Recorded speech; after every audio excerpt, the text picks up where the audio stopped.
Good morning class 7 chapter 5 काश मैं motorcycle होता।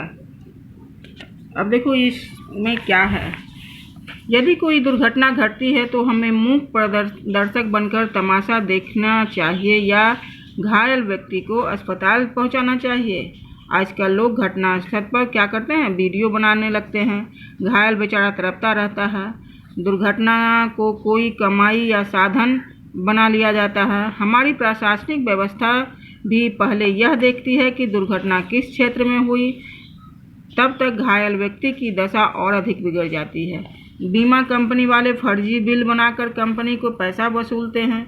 युवा पीढ़ी को इस प्रकार की अराजकता, रिश्वतखोरी, छल प्रपंच आदि से दूर करने के लिए ये जो है ना वो कदम उठाया गया है। तुम लोग को समझाने के लिए ये चैप्टर लिखा गया है।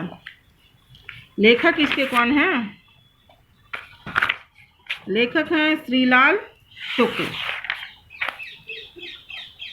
वो बोलते हैं, मैं धीरे धीरे आंखें खोली, पूछा मैं कहाँ हूँ। मेरे और चमकीले आसमान के बीच एक लंबा चौड़ा चेहरा था। उसी ने जवाब दिया, नाली में। तब मैंने दूसरा सवाल किया, मुझे क्या हुआ? तुम्हारी मोटरसाइकिल टूट गई, जवाब मिला। सुनते ही मेरे बेहोशी गायब हो गई और मैं पूरी तौर से होश में आ गया।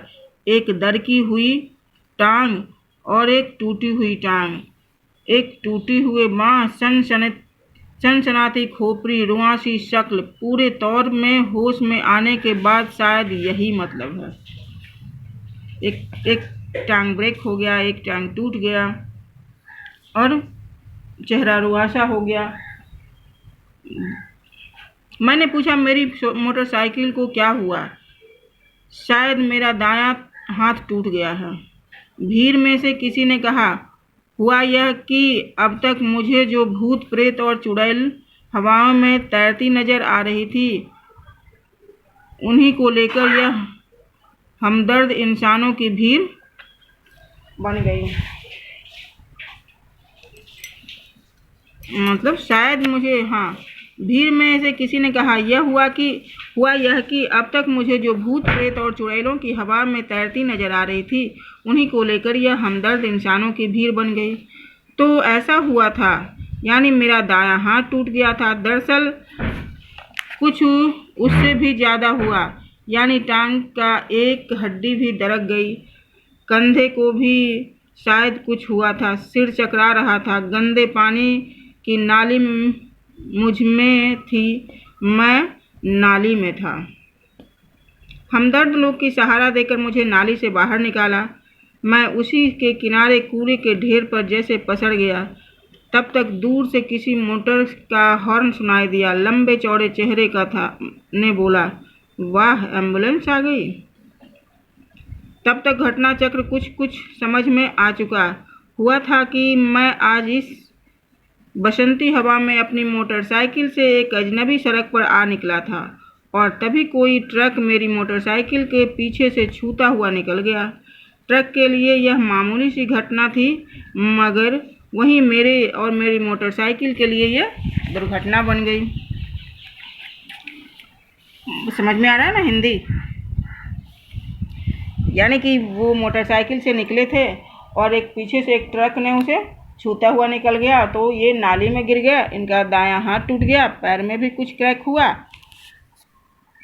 अब आगे जो भी हुआ, उस वक्त मेरी मोटरसाइकिल मुझसे 5 गज दूर टूटी फूटी हालत में पड़ी थी। मैं नाली के किनारे ढेर था। हमदर्द भीड़ हमारे चारों ओर थी। किसी ने कहीं से शहर के अस्पताल के एम्बुलेंस के लिए फ़ोन कर दिया। ताज्जुब की बात है कि महज इतने में एम्बुलेंस भी आ गई। एम्बुलेंस का ड्राइवर बावर्दी, मुलाहिजा, होशियार किस्म के आदमी निकला। उसने उस ढेर पर गौर से देखा जो मैं था, फिर दूसरी ढेर को भी उसने तो गौर से देखा जो मेरी मोटरसाइकिल थी।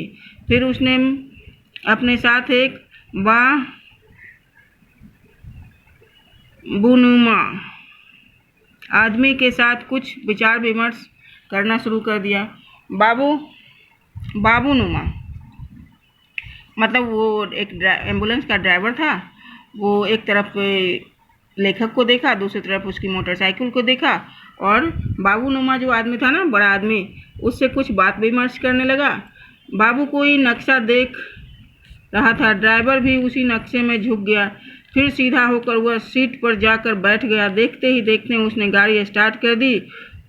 कोई कुछ कहता, इससे पहले गाड़ी जिधर से आई थी उधर ही चली गई। लो, एम्बुलेंस आई लेकिन इन्हें लेकर नहीं गई, अपने में ही कुछ कुछ बोला और चला गया। लंबे चेहरे वाले ने एक बार कुछ ज़्यादा ही मुस्कुराकर मुझे समझाया, घबराओ नहीं भाई, झगड़ा जूरिस्टिक्शन का है। झगड़ा जूरिस्टिक्शन का है। जूरिस्टिक्शन यानी अधिकारी क्षेत्र का। ड्राइवर कहता है, आप जिस नाली में गिरे हैं वह प्रतापगढ़ जिले में है। एम्बुलेंस इलाहाबाद की थी, तब प्रतापगढ़ नहीं जा सकती थी। हाँ, मतलब ये क्षेत्र का है, झगड़ा ये क्षेत्र का है। वो लोग जो ड्राइवर और बड़ा आदमी आया था, वो नक्शा में देखा कि ये मेरा क्षेत्र में पड़ता है या दूसरे के क्षेत्र में, तो वो इलाहाबाद का था, और ये नाली में, जिस नाली में गिरा था वो था प्रतापगढ़ का। वह प्रतापगढ़ नहीं जा सकती। आपको ले जाने के लिए प्रतापगढ़ वाली एम्बुलेंस को बुलाना चाहिए था। मैंने कराहते हुए कहा, भाई साहब, आप एक बैलगाड़ी का इंतजाम कर दें, उस पर मुझे और मेरी मोटरसाइकिल को लाद कर प्रतापगढ़ भेज दीजिए, मैं वहीं का रहने वाला हूँ। वह बोला, आपको तो प्रतापगढ़ भेज सकता हूँ, पर भाई मोटरसाइकिल आपके साथ कैसे जा सकती है?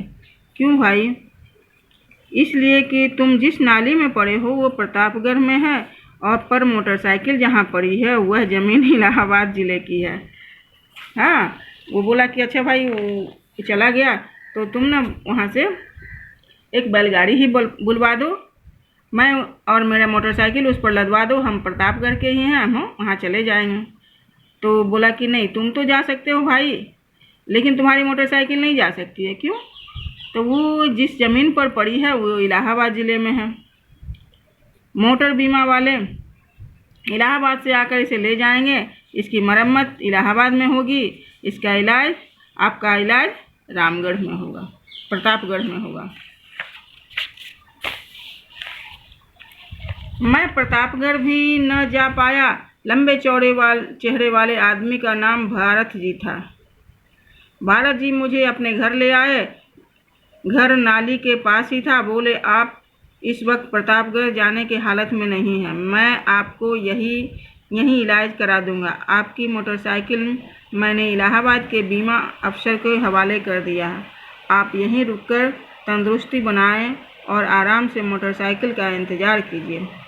वो जो था ना, लंबा चौड़ा चेहरा वाला आदमी, वो लेखक को उठाकर अपने घर ले गया और कहा कि आपका यहीं इलाज होगा और आपकी मोटरसाइकिल को इलाहाबाद के इंश्योरेंस वाले को हवाले कर दिया गया है, आप यहीं रहकर आराम कीजिए। मैंने पूछा, चाय मिल सकती है? वे अकेले आदमी थे। उन्होंने मुझे रसोई घर का रास्ता बता दिया। कराहता लुढ़कता टटोलता हुआ मैं जब वहां जाकर अपनी चाय बनाने लगा तो ड्राइंग रूम से भारत जी का आवाज़ आई, एक प्याली मेरे लिए भी बना लीजिएगा, प्याले जूठे पड़े हैं, पहले उन्हें साफ कर लीजिए। इसके बाद मेरे और भारत जी के रिश्ते साफ हो गए। उन्होंने जराह को बुलाकर मेरे जिस्म में कुछ खपचियाँ बंधवाईं। मैं रोज़ अपने प्याले साफ करने लगा, चाय बनाने लगा, फिर उसका खाना भी। इस तरह भारत जी की सेवा और मोटरसाइकिल के इंतज़ार करते हुए 1.5 महीना बीत गया। तब एक दिन इलाहाबाद के बीमा अफसर मेरी मोटरसाइकिल के साथ प्रकट हुए। गाड़ी का कायाकल्प हो चुका था। वह नई गाड़ी से ज़्यादा ही नहीं लगती थी। कायाकल्प का खर्च बीमा वालों ने उठाया था। खर्च में कुछ फर्जी चीज़ें जोड़कर उन्होंने एक अच्छी खासी रकम भी निकाल ली थी। उसका 2/3 मिस्त्री और बीमा अफसर बांट चुके थे। 1/3 मेरे और मेरे भारत जी के बीच में बट गया। समझे? वो 1.5 महीना तक जब उनके घर में रहने लगे तो वो बोले कि चाय मिलेगी, तो उनके घर में कोई भी नहीं था। चाय के लिए उन्हें रसोई घर का रास्ता बता दिया गया। जब ये चाय बनाने लगे तो ड्राइंग रूम से भारत जी का भी फ़ोन आया। भारत जी भी बोले कि 1 प्याली मेरे लिए भी बना दीजिएगा, और प्याली वहीं गंदी पड़ी है उसे पहले साफ कर लीजिएगा। इस प्रकार ये वहीं रहकर 1.5 महीने बीत गए। खाना भी बनाते थे और यही दोनों आप खाते थे। इस प्रकार 1.5 महीने बाद मोटरसाइकिल आ गया। इंश्योरेंस वाले लेकर आए और उसमें बहुत सारे पैसे जोड़कर बहुत इन्होंने मोटरसाइकिल को भी अच्छा बना दिया। कायाकल्प हो गया वो नया से भी, और नया लगने लगा। और खासी रकम भी निकाल ली कंपनी वालों से। उसका 2/3 मिस्त्री और बीमा अफसर बांट लिए। 1/3 मेरे और भारत जी के बीच में बटा। मेरे सामने चमचमाती हुई मोटरसाइकिल थी। मुट्ठी में करकराते नोट का एहसास था। उससे मेरे कंधे का दर्द जाता रहा। हाथ की हड्डियां 1 मिनट में जुड़ गई। टांग की घसीट करना गायब हो गया। भारत जी भी मेरा कंधा थपथपाए। बीमा अफसर ने मुझे बधाई दी, एक व्याख्यान भी दिया। उन्होंने कहा, जब तक मैं इलाहाबाद में हूँ आप प्रतापगढ़ के चक्कर में मत पड़िए। अगली बार दुर्घटना हो तो आप इलाहाबाद जिले में ही गिरिएगा। प्रतापगढ़ वाले के कोई भरोसा नहीं। इलाहाबाद में हम सब ठीक कर देंगे। आपकी मोटरसाइकिल में चाहे 100 टुकड़े हो जाए, मैं इसका फिर से कायाकल्प करा दूंगा, और आप अपनी जिक्र तो करें ही नहीं। आपकी सारी दिक्कतें जीवन बीमा वाले सुलझा देंगे। आपको हमारी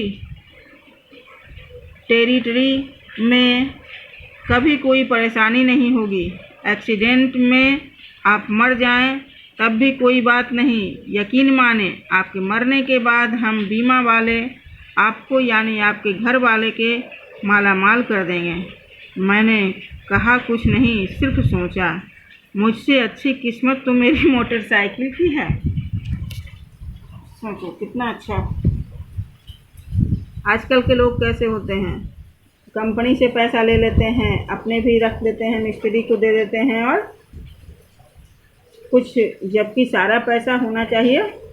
जैसे गाड़ी खरीदे तो उसका इंश्योरेंस हम लोग करते हैं, तो हम ही लोग का होना चाहिए पूरा पैसा, लेकिन ये लोग आपस में बांट लेते हैं। और उसके बाद इसमें क्या बोल रहे हैं कि आप जब भी गिरें तो इलाहाबाद में गिरे। इलाहाबाद में हम जब तक हैं तब तक आपकी बहुत अच्छी सेवा करेंगे। आप अगर गिरकर मर भी गए तो आपके घर वाले को भी हम मालामाल कर देंगे। ठीक है, समझ में आ गया?